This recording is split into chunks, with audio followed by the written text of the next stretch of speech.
This episode of Gators Breakdown is brought to you by MyBookie. Remember, who you're betting on is just as important as who you're betting with. That's why I always tell people to bet with MyBookie and sign up at mybookie.ag and use mybookie.ag and use promo code Gators, and they will match your deposit dollar for dollar. Bet with MyBookie. The Gators Breakdown podcast is ready to go. I'm your host, David Waters, and you can find me on Twitter at GatorDave_SCC, and I'll be flying solo for this recap of Florida, Kentucky, and was it pretty? Was not pretty. But before we get into it, remember you can find Gators Breakdown on news4jax.com/Gators Breakdown. There you'll find all the Gators Breakdown episodes, as well as articles from the News for Jax sports team. That's news4jax.com/Gators Breakdown. Also, listen on iTunes, Google Play, YouTube if you want the video version, or joining us live. When using those services, please share, rate, and review the show. Let Gator Nation know what they're getting with Gators Breakdown. Hey, look, and on social media, follow Gators Breakdown on Twitter and Facebook at Gators Breakdown. So, of course, Florida's 31-game winning streak against Kentucky is over. The Wildcats finally beat Florida 27-16. And look, guys, it had to happen sometime, but it still doesn't make the loss any less disappointing. All the hope of progress on the offensive side of the ball after the Charleston Southern game is wiped away just a week later. But no one could have seen the performance that we saw from the defense. There was a clear path for Kentucky to win this game, and that was to come here, be able to run the ball on offense, and they came into the swamp and dominated the trenches on both sides of the ball and just ran the ball down Florida's throat. Florida couldn't get into a groove on offense, couldn't consistently get playmakers the ball, no clear hierarchy of wide receivers or running backs. Franks was inconsistent after a pretty good first half. It just wasn't clean whatsoever versus Kentucky. So look, first and foremost, before I kind of get into the game, this team and program is further behind than I think we wanted to believe. Now we have harped on this podcast plenty of times how recruiting has dropped off under Jim McElwain, and it did at his tenure for Florida before Dan Mullen took over, and that's definitely showing. But also just how the program was under Jim McElwain. The culture is much different now, and it looks like it's going to take some time for it to come around. I'm a firm believer in first-year head coaches having some up and downs, no matter the situation. Look, Mullen was hired because there was a problem. It was not going right. If everything was good, there'd be no coaching change to begin with. So, that type of performance that we saw against Kentucky is still an even further indictment on Jim McElwain, more so than it'll ever be about Dan Mullen. That's not to say it couldn't have been better versus Kentucky and what the coaching staff did, but it's still more of the program that was left behind and everything that must be fixed before Florida takes that next step into being one of the nation's best teams here. And look, I'll have Cole Kubik from the SEC Network on later this week. He's been around the program for the last 2 weeks with the SEC Network. I know he said some things last week on SEC Network Radio of how just some of the simple things the guys didn't know from the previous regime. So Mullen had to kind of start even further behind than even he thought he would have to. Of course, we know about the story with Nick Savage was going to stay at Mississippi State until he saw all the work that needed to be done at Florida and came early. So we'll have Cole Kubik on later this week. He's been around the team, saw this butt whooping that Kentucky put on Florida up close, and he'll be able to share his thoughts on the state of the program, the transition from McElwain to Mullen and 2 games in to the Mullen era. So that would be good. That would be the midweek episode. So that would be Wednesday night. That will have Cole Kubik on. Tomorrow night, it'd be Will Miles and I discussing this game even further. You can check Will's article out on readingreaction.com. He does a pretty good breakdown so far of the Florida-Kentucky game. So I'll go back to kind of the keys that I wanted to see going into this Kentucky game and figure out, of course, if they happened, if they didn't happen, and maybe, some things why. I'll get into some tweets as well that you guys sent for your reaction of Florida and Kentucky here. So, what I wanted to see was Franks looking comfortable within the offense again in a tempo similar to what we saw. Accuracy, like we saw last week, well, that same tempo wasn't there from week one. Franks played well in the first half, 7-12 for 105 yards. had to escape some pressure and did well enough with his legs to pick up some yardage, but it all unraveled in the second half. Hey, look, like I said, started 7-12 for 105 yards in the first half, but then follow that up going 4 of 13 in the third quarter for 42 yards, and then 6 of 13 for 85 yards and a touchdown in the fourth quarter to finish 17 of 38 for a career high 232 yards and 2 touchdowns. Hey, look, Florida is not going to win many games if Felipe Franks is throwing the ball 38 times. That is not a Dan Mullen offense necessarily. Look, we know he caters to the talent, supposed to be catering to the talent, but sorry, Franks is not the type of quarterback you're going to go out there and win when he's throwing the ball 38 times. That's not a formula for a Florida win. That's asking Franks just to do too much, put too much on his shoulders. It's not going to happen. There are too many times where where Florida didn't play the numbers in the box, could have ran the ball against 5 or 6 defenders in the box at times, but passes were made instead. For the most part, I thought Franks did okay, given how many times he was asked to throw the ball and the offensive line issues and the lack of running the ball in the game plan. But there were still too many telegraph throws. There was, of course, the interception, a couple more drop passes that should have been interceptions that Franks just really has to see. It's weird to kind of see the lack of running the ball in the game plan and letting Franks throw that many times. It's just not a good scenario and not what we kind of. Let me look. Maybe we looked at this team the wrong way. Maybe we put too much on the run game. Maybe with the offensive line issues, there's not a lot of confidence in it, but there's still.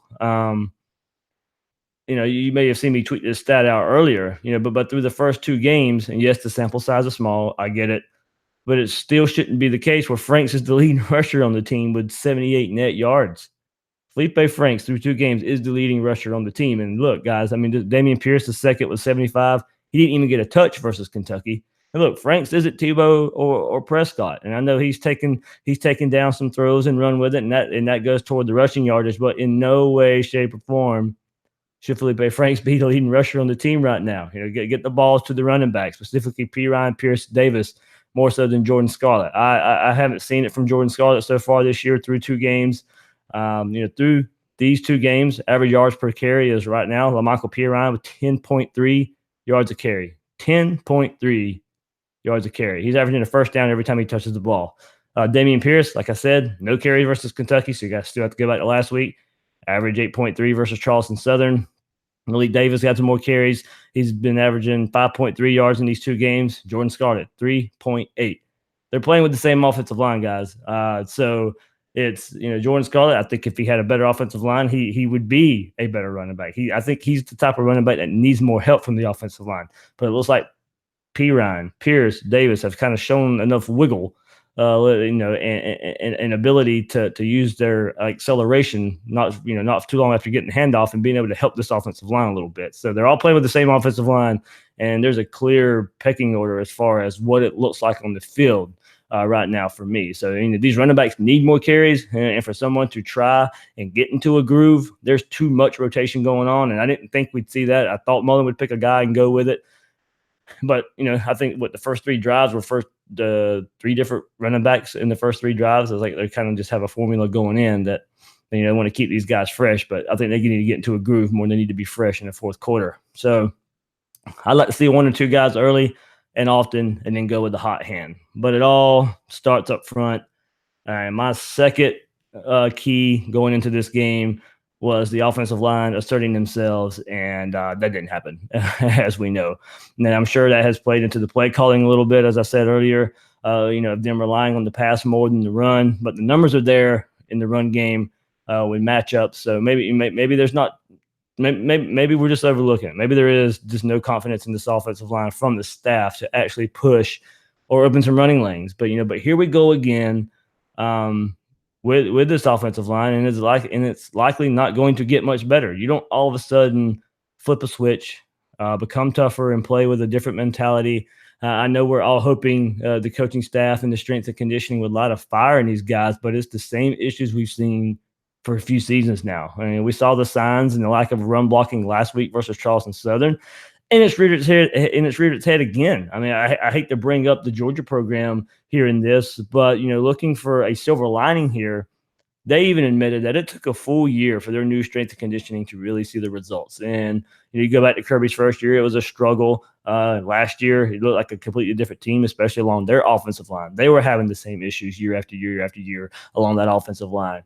For year one under Kirby Smart, still having those same issues, but it took year two, that full year under strength and conditioning, for it to all come around. So maybe it's kind of what we're looking at, right here. So, it may take a while to see some results. So maybe we're just taking all this newness that was going on, and it was blinding us to the same issues that this offensive line has had time after time after time. So Mullen said after the loss, quote, "We have to be more physical up front on the offensive line.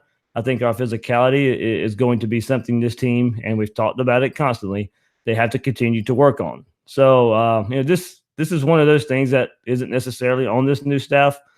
This lackadaisical, nonchalant attitude that's plagued this team, and specifically the offensive line, is only going to get better once the new blood is inserted. Hey, look, Spurrier even said it in the telecast, and we've harped on it a good bit. It's going to take top 5 recruiting classes to turn this thing around, and that really starts on the offensive line. For this program, and it has been addressed this cycle and must continue to be addressed until it's just going to take time, because I don't think the mentality is there right now. So new blood is going to have to be inserted at some point. But look, we still got this year to play. That's further down the road.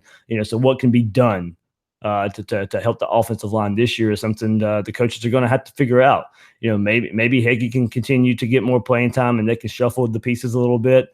But it's the same starting 5 we've seen throughout fall camp, and something needs to happen to try and help them out, and whatever they can do to help themselves out. But for the most part, the scary thing is these guys are pretty much what they are, and it's what we've seen for a few seasons now on the offensive line. So the ugly one, the really ugly one. The last key I have for this game, if you listened to the episode this past week, was to hold the Kentucky run game to around or less 150 yards rushing. Well, I was way off on that one. Whatnot, and another example of lack of physicality in the trenches, as Kentucky's front completely owned the Florida defensive front for the tune of 303 yards rushing on 41 carries.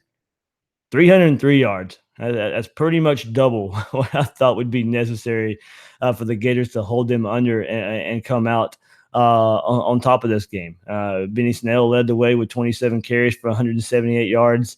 As quarterback Terry Wilson also added 107 yards on 10 carries. Kentucky ran for 7.4 yards of rush. So issues that were coming out around fall camp was that this defense was having trouble setting the edge. And that was definitely showing up. Time and time again, the Kentucky run game found ways to get outside.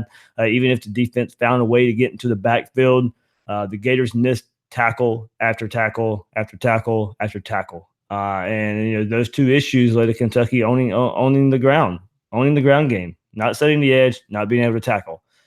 The Gators finished the game with only 3 tackles for loss and no sacks.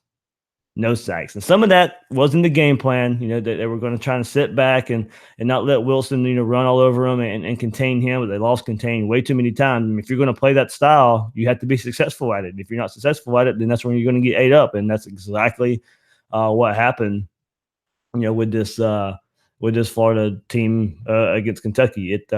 It was not good. It was not pretty. Hey, look, the tailgating was fun. Atmosphere was fun. I think the fans were pretty ready, but oh man, that was ugly on both sides of the ball. And like I said, it's a culture thing first and foremost. I think it's going to take some time, and this program's a little bit further behind than we all thought. And we'll get some more thoughts, as I said. Coach Kubick will join me later this week, and like I said, he's been around the program. He's seen it. And we'll get his thoughts there. And Will Miles and me tomorrow, we'll get thoughts there as well. So, hey, look, NFL started. So, ever since I started this podcast, People have been asking me for advice, and usually it's what team to bet on this week. And the truth is, I don't know who's going to win, but if you think you know, you got to check out my bookie. And with the NFL season starting, everybody's ready to get those betting dollars in there. So remember, who you're betting on is just as important as who you're betting with. And that's why I tell people to bet with my bookie. Trust me, guys, they're your best bet this season. They've been in business for years, have great reviews, and an easy-to-use mobile site. So lay down some cash and win big today. Hey, look, guys, I only recommend a service to my listeners that's been good to me. That's why I urge you to make your way to my bookie. You win, they pay. My bookie has in-game live betting, the most rewarding player perks in the business. And for you fantasy guys out there, you can even bet the over-under on how many fantasy points a player will score each game. Join my bookie now, and they will match your deposit dollar for dollar. Use promo code Gators to activate the offer. Visit MyBookie online today. That's MYBOOKIE, mybookie.ag. And don't forget to use the promo code Gators when creating your account to claim the bonus. MyBookie, you play, you win, you get paid. And also, if you want some Gators Breakdown gear, head to squadlocker.com, search Gators Breakdown, Gators Breakdown Nike merchandise, other companies out there too, to get Gators Breakdown merchandise, hats, shirts, polos, t-shirts, all that good stuff. You can support Gators Breakdown that way.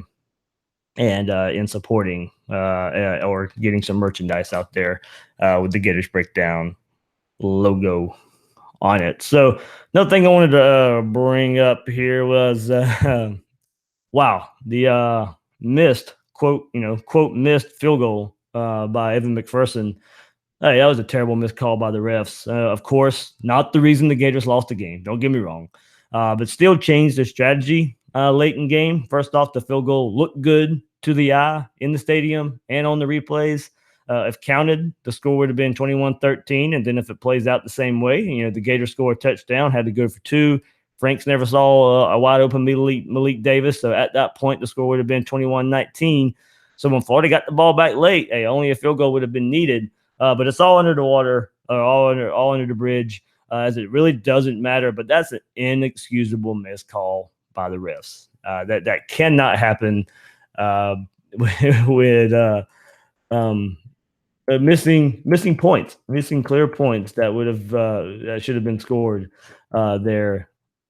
As far as the Gators kicking a field goal, but that was, of course the stadium knew it, everybody knew it, especially when it was shown. That was kind of I don't know how to describe that. It's just when points are taken, not literally off the board, but in a way, that's inexcusable. More bad news as far as the game goes last night. Marco Wilson tears his ACL. After having no injuries, guys, in game one of Florida's best players goes down on the first defensive drive of the game. So Marco Wilson went down with an injury and ends up being a torn ACL. Second time he's torn an ACL, as he had the same injury his junior year in high school. So Trey Dean takes over the spot now, opposite of C.J. Henderson. And hey, look, Marco Wilson and C.J. Henderson was the best tandem, one of the best tandems there. Is going to have to see. It's going to drop off a little bit. I do like Dean, by the way. I think he'll fill it admirably, but you can't replace Marco Wilson there. So it'll be a little bit of a drop off, but we know that first and foremost, his defense has got to worry about tackling more, and they got to worry about defending the passes and all that stuff. Except for the safeties, they gave up some big plays. We'll talk more about that with Will Miles tomorrow, as he broke down these plays a good bit and can kind of tell us what happened there. But to Trey Dean, of course, takes over opposite C.J. Henderson, and after that, it's Brian Edwards as Christopher McWilliams is out with an injury. So young defense now is young and inexperienced, especially back there in that secondary. So it's gonna there's gonna be a time, of course, when teams are gonna start testing that. Missouri. Later on in the season is kind of the team you're going to pick out there. But Georgia's offense, LSU's offense, can be multifaceted.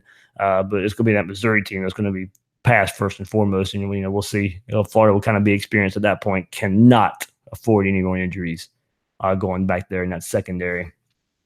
There. Other news, Darius Lemons announced he is going to transfer. And hey, look, kind of weird. He tweeted that out pretty fast after the game. So I would, and we heard rumblings all throughout the summer that it may be a possibility that happens. And hey, look, I mean, Florida got him in to school there, and he's done well since there in the classroom and kind of being, kind of a guy who's really taken to the school part of life there. So, look, he just wants some more playing time more than likely. And what we were describing earlier, how deep Florida is, he was returning kicks, but that's about the extent of it. He didn't get a carry either against Kentucky. So he announced on Twitter, I would like to announce that I am transferring from the University of Florida. I'm going to miss some of the boys I've been playing with for the past 2 years I've been here. I feel I've learned a lot from the previous coaches that were here. I want to find a school I can help to my best ability and actually use my talent that God has blessed me with. Thank you.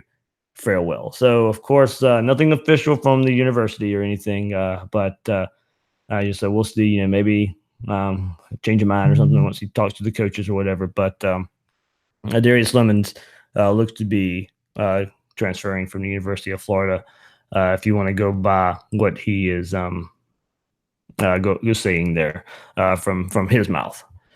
So, of course, guys, I did ask you to send me your tweets and your thoughts of the game. Of course, Gators Breakdown prides itself on being a fan podcast. So definitely want to get your thoughts out there of what you thought. And, of course, Bill and I, Bill Sykes, right, up here on Gators Breakdown as well. We went to the game together. I know we had a couple periscopes, one before the game, one after the game. You could get a lot of our thoughts there. We got a lot of your thoughts there on that periscope. I'm going to put it right here in podcast form for you fans out there. If I'll get to all of them, I'll get to a pretty good bit. But I'll start with Dylan Cockdill. He goes, we had zero relentless effort from both lines. Tackling and over pursuing are still big problems that carried over from last year.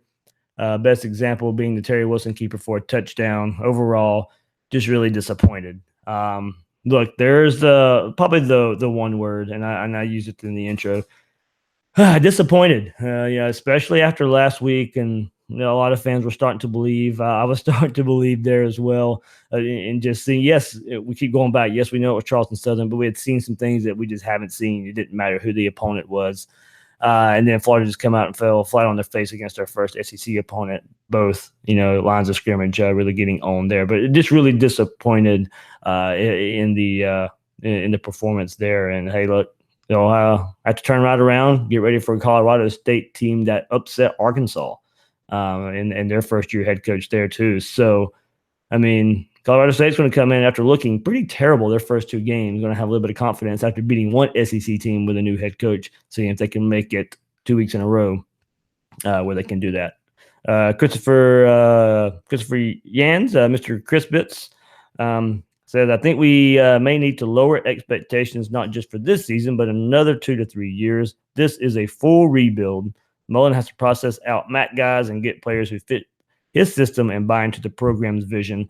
Kind of what I spoke on earlier as far as expectations go. That is something a lot of people asked last night. What now do we see for this team moving forward? Look, guys, there's only 2 games on the schedule right now. I'd still say Colorado State next week's, should be a win. Idaho should be a win. Those are the only 2 should wins on the schedule right now. Every other game, 50-50 at best.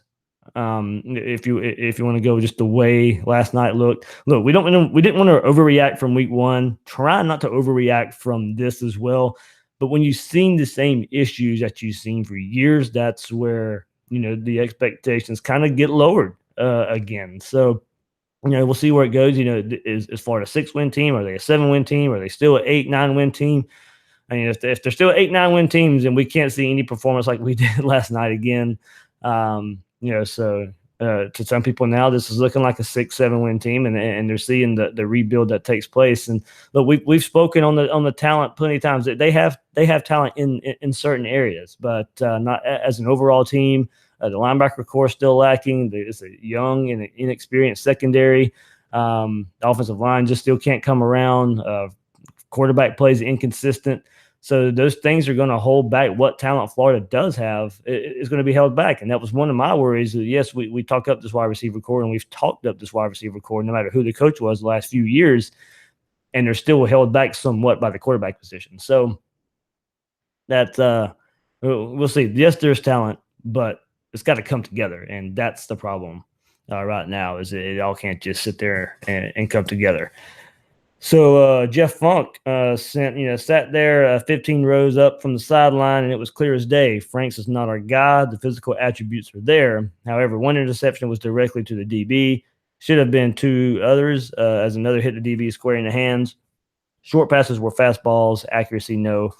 Yeah, I mean, so sad. Franks wasn't the same. Like, he started off good first half there. I think started getting jitters in the second half once the offensive line just kept giving up time after time again. And Franks either having to escape the pocket, run, or get hit. So I think in order for Franks to be a serviceable, good quarterback, the offensive line is going to have to help him. There's no other way around it. He can't shoulder it. So, I mean, look, and that's with most quarterbacks. But I really think for Felipe Franks, this pocket's going to have to stay clean. Now, Gator Bodine here. Don't blame the refs. Yes, our D-line was held almost every play. Yes, the field goal was a bad call, but if you leave it up to the refs, it's your own fault. Blow them out like you should, and it's not an issue.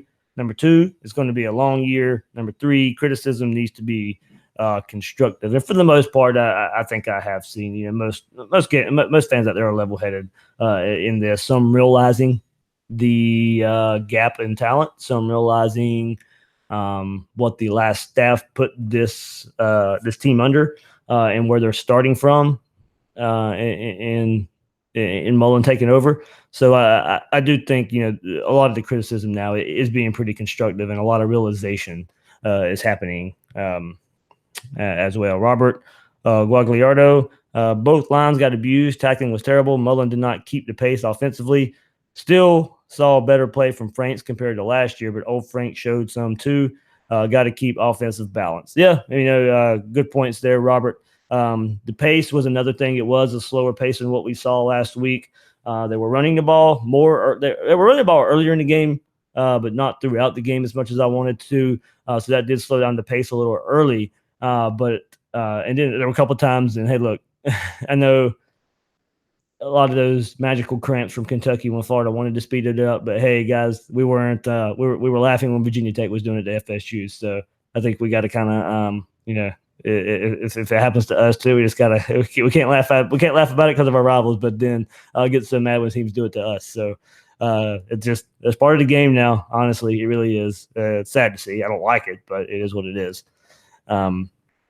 There. And like Robert said, yeah, you got good Franks, you got bad Franks. We just need more consistent quarterback play going there. Kevin H. 1983, Flip Taylor and Ivy get Heggie in at left guard and McCoy at center. Jordan at right guard for Johnson. Pirine and Davis are more suited for this offense, so they need to pass Scarlett. Missing your three best defenders is tough. Need CC and Reese back. Jackson over Miller in Houston is confusing. Yeah, you want to get into a lot of player talk there. Like I said, we'll get into that with Will Miles tomorrow too. These Sunday shows are just kind of going to be a more overall reaction type. You'll get two shows from me in 2 days, so we'll definitely get more into specifics there. But to speaking on this, yeah, a lot of people are asking, can you start flipping guys on the offensive line? Can you take Ivy to left guard? And one thing is he's gonna have to want to, or if you get the Heggie in, some people also bring it up. Kevin said flip Taylor and Ivy, so maybe Ivy plays right tackle, Taylor plays left tackle. I don't know how much they've trained cross trained there in camp. Heggie coming back healthy is going to be a big part whenever that help comes when he can get on the field more consistently up in that first team. There, but yeah, you brought up the running backs, and I agree. It's Pirine Davis, Pierce, if they want to play him and give him some more carries as well. But three backs is definitely kind of pushing it, and especially the way they're rotating it right now, it's just way too much, for my opinion, as I mentioned earlier. Brian Ferris, 27-29, defense cannot tackle. Period. It's just as bad as it was last year. Franks once again doesn't hit wide open receivers. Offensive line is horrible. Young backfield just got younger with Wilson now out for the season. Florida was out coached, period, last night. Yeah, I mean, that's not I don't want to, like I said, I don't want to make it sound like I'm giving Mullen a pass for last night. Like I said, it's more of an indictment on McElwain than Mullen. But there were some bad coaching decisions. As we were saying, not giving the ball to the running backs enough. The pace wasn't there. I'm sure there's some trust issues with this offensive line and getting plays in fast enough. Maybe trusting Felipe Franks as well. But a lot of things we just won't know. We kind of see from far away. So I don't really know. Yes, it looks bad. There's some bad plays being called, of course, for sure. But for reasons why we may not know. Let me get a drink here. All right. And Jonah Boer, my reaction is we need to run the ball, take it out of Frank's hands. Plus, I'm more upset about losing Wilson in the grand scheme of things. That is way bigger.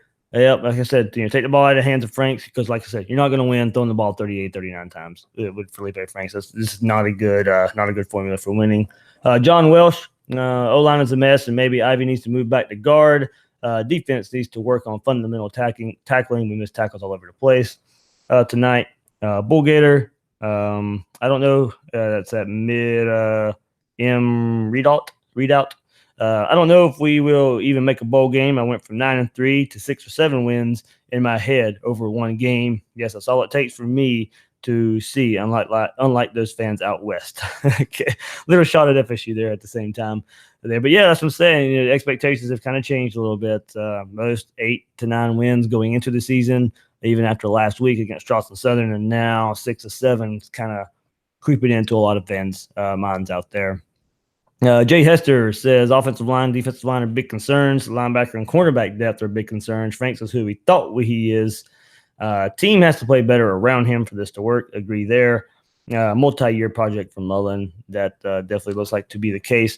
Preston Fuller. I'm glad the talk of the streak is over. It was bound to happen at some point. However, we looked terrible in the trenches on both sides. Did we get hoodwinked with the strength and conditioning hype again? Like I said, the strength and conditioning is going to take time. I expect a little bit of results just because of not getting so much last year, but give it a full year. Yes, the guys look different, but there's a mentality there too that comes along with that, and not sure we're going to get that this year. There. So a couple more here. Be great at Roe Dixon. We are terrible. We are soft as Charmin in the trenches. Still don't know how to get playmakers the ball. Yeah, that's a good point. Darius Toney should have had the ball a whole lot more, who really seemed to be the only guy who could consistently make something happen besides Peter Ryan, who didn't get a lot of carries, or Davis, who should have got more carries as well. He says, even Spurrier said in last night's game, we need top 5 recruiting classes, which aren't coming in anytime soon. So, part of it too. Spurrier's comment made Will and Bill very happy there. So we'll get Will's thoughts on that on the next episode. HWY Highway 20 Gator says, not much to react to. We once again felt and will continue to feel the effects of Muschamp and McElwain's recruiting for years. Our program is in need of complete rebuild in every position group. Our defense is already depleted going into week 3, 5-win season. Christopher Coots, it's simple for me. Mullen inherited good talent, but offensive line is still a big issue. It will take him some time, but fully confident that he will get UF in the right direction. Zach Grader, Frank should not be throwing the ball 38 times, whether we are winning or losing. Agree. Aaron Hodges, tackling, ineffective offensive line play. Safety play was terrible. Bad performance all around. Mike Henry, seemed like once we got behind, we pressed. Definitely agree there. There was that one drive where we threw to the sideline with 3 plays in a row, forced the ball. Nobody was open. Cornerbacks were draped all over receivers. Not draped as in pass interference, but just right there. Not any room whatsoever. Franks was going to just force him throwing the ball in those spots anyway. Defensively with the players, offensively play calling and offensive line play has to improve, especially the left side. So, guys, thanks for sending. Okay, 2 more, and I'll be done here. That's it. Good question here from Dawson Sparks. And how do you think we rebound after this? As a loyal Gator fan, I can't help but be timid on getting excited anymore. I do believe in the long-term development, but do we just honestly not have the athletes at this time? Overall, no, Florida doesn't have the athletes at this time. Now, Florida does have the athletes not to get road graded by Kentucky. So that's where the issue is. That's where the problem is. If you go by recruiting rankings, which is what we do a lot here, they matter. Stars matter, but there comes a point to where development matters as well, and it's not happening right now. So a team like Kentucky comes in, hey, a coach who's looking to end the streak, a coach who's been at his program, he's installed his system. I didn't believe in their quarterback play. They shut me up. I didn't believe that Benny Snell would run crazy. They shut me up there too. But yeah, it's there are athletes there. The athlete's good enough. Are they experienced enough? It's a combination of things like that. And the thing is, how do you think we rebound after this? That's the magical question there. I said last week after the great showing versus Charleston Southern is, this would be the first time in a while that the Gators have been talked about in a positive light. And we heard it all week, and the Vegas spread come out, and Florida's 2 touchdown favorites. And Franks was going to hear a lot about how well he played, and the team's going to hear about how well they played. And look, we saw what happened. It didn't really amount to anything. Dan Mullen said practice was great last week. Nothing there. They didn't, I guess. I'm sure they know about the offensive line, defensive line issues, but still, he said a great week of practice going into the game. So, but he says they got to practice harder, go at it harder this week, and of course. So, how does Florida rebound after this? I don't know. You can't get the "woe was me" attitude that they got last year, and a lot of that was the McElwain effect last year as well. But the whole you can't go feeling sorry for yourself, and I think you go bounce back. You got a team you should handle pretty well in Colorado State. You need to do that. And then, hey, look, you got to get ready for this road game. Florida on the road scares me to death right now. What we're seeing in the trenches, and I don't care if it's Tennessee, and I don't care they got blown out by West Virginia week 1. Florida don't have that offense, and Florida's going to Rocky Top, and Jeremy Pruitt's going to be looking for probably emptying the kitchen sink to get his first big signature win in his career. So, look, I know we got 2 more weeks for that game, but right now, looking at it 2 weeks away, these trenches for the Gators scare me going up there in Knoxville.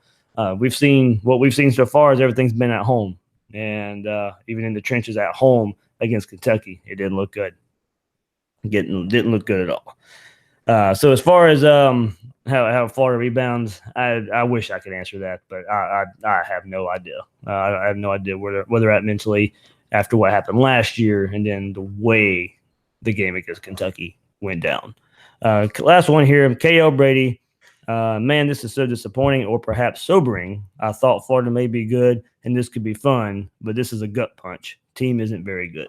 So, differing opinions there. Mostly, most of the part of disappointed, expectations getting lowered. But hopefully, guys, this will still be fun. I said going into the season there are going to be some ups and downs with the brand new head coach. It's going to happen. There's probably a game you shouldn't lose. Hopefully, this is it. And there's probably games you'll win that you probably shouldn't win. That happens a lot with first-year head coaches. So hopefully that big upset's still out there. And Florida can, I don't want to necessarily say tread water the rest of the season, but get there a respectable, fun level of playing, and then go from there. And hey, look, and the way it looks right now, you got to go beat FSU at the end of the year. So there's still a lot to play for, especially with the season finale there. Because of FSU's not looking too good. FSU's not looking too good either. So. Around the SEC, before we sign off here on this episode of Gators Breakdown, Mississippi State went to Manhattan, Kansas, and beat Kansas State 31-0. So Dan Mullen's former team gets a big win on the road there. I tell you what, one team that's surprising me a little bit, 2 blowouts in a row. Don't get me wrong. I know it's not the toughest opponents in the world, but Vanderbilt doesn't put up points like this a whole lot, and very often. 41-10 over Nevada. The game of the SEC opponents, as far as game of the week, SEC versus SEC, was Georgia, South Carolina, and the Dogs are not slowing down whatsoever. 41-17, a game that a lot of people wanted to pick the upset, but if Georgia gets picked off, I don't think it's going to be a game people are picking. It's going to be a game where they just get kind of surprised by it, and I don't even want to pick that right now because I don't see anybody beating Georgia right now. In the East, so maybe LSU or something like that, but not the way I see it right now. 41-17, Georgia over South Carolina. Alabama 57-7 over Arkansas State. Ole Miss was a little scare for a little while, but they ended up winning beating Southern Illinois 76-41. 76 points. Whew. Man, crazy. Tennessee over East Tennessee State 59-3. That's the Gators' opponent in 2 weeks, of course. And look, Texas A&M, Jimbo Fisher, year one there, played Clemson really, really, really tough. Have a chance to win that game late there, but Clemson wins 28-26, escaping Kyle Field there and Jimbo Fisher's big game debut as Texas A&M head coach. So, good showing by those guys there. LSU 31-0 over Southeast Louisiana. Missouri 40-13 over Wyoming. And then I mentioned Florida's opponent next week. Colorado State upset Arkansas 34-27. That game was at Colorado State. So Arkansas had to travel on the road to Colorado State. So I don't know who put that together, but that's what happened. But as I said, that's Florida's next opponent. Didn't look too good the first couple weeks of the season by getting blown out by, I believe it was Hawaii week 1, Colorado week 2, and they rebound nicely and get an upset win over Arkansas. And then, of course, 63-9, Auburn over Alabama State. And then, of course, to wrap it up, Kentucky ends the streak at 31 games and beats Florida 27-16 in the Swamp. So, Gators return home for the Swamp against Colorado State next week. And, man, that crowd's probably not going to be too pretty there. But hopefully, fans and we'll go support the team and players there. But as I said, we'll be back tomorrow here on Gators Breakdown. Will Miles and I breaking down the game even more. Some things Will saw, as we watched the game, charted some plays, what's happened at the safety position, the defensive back position, what's Felipe Frank's been looking at, what he's looking for on a lot of these certain plays. The numbers advantage in the box. We know Mullen likes to play numbers a lot. Get the number advantage. Didn't do it versus Kentucky for whatever reason with some of the play calls there. Sometimes they should have passed. When they should have passed, they ran, and vice versa, the other way around. So, we'll see what Will have to tell us. As I said, you can go readandreaction.com, check out Will's article there, and we'll get more insight on that tomorrow on the next episode of Gators Breakdown. So, thanks for joining me here. Talk about this disappointing defeat for Kentucky beating Florida, but Gators. Hopefully more, hopefully better stuff's on the way. We can get some better things to talk about, hopefully coming up later this season, starting with Colorado State this week. So I'm David Waters, your host of Gators Breakdown. You can find me on Twitter at GatorDave_SEC. Guys and girls out there, thanks for listening to this episode of Gators Breakdown.